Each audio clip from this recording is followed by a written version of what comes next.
దేవుని పరిశుద్ధ నామమునకు మహిమ కలుగునుగాక. కృపా వాక్కు అను ఆధ్యాత్మిక కార్యక్రమమునకు మీకు స్వాగతం.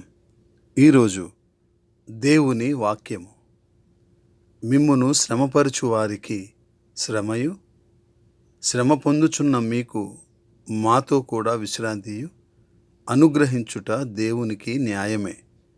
2 తెస్సలోనికీయులకు రాసిన పత్రిక 1వ అధ్యాయము 8వ వచనము.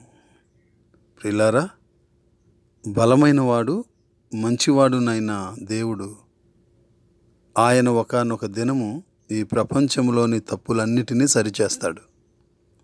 యేసు తిరిగి వచ్చినప్పుడు ఆయన శక్తివంతమైన దేవదూతల సమూహముతో పరలోకము నుండి దిగివస్తాడు.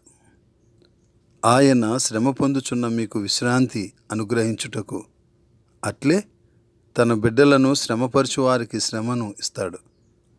ఆ దినము వరకు యేసు మనలను స్థిరముగా నిలవబడవలనని, ధైర్యముగా ఉండవలనని కోరుతున్నాడు. మనము ఈ భూమి మీద ఏమి సహించినను నిత్యత్వంలో మనము సురక్షితంగా ఉంటాం.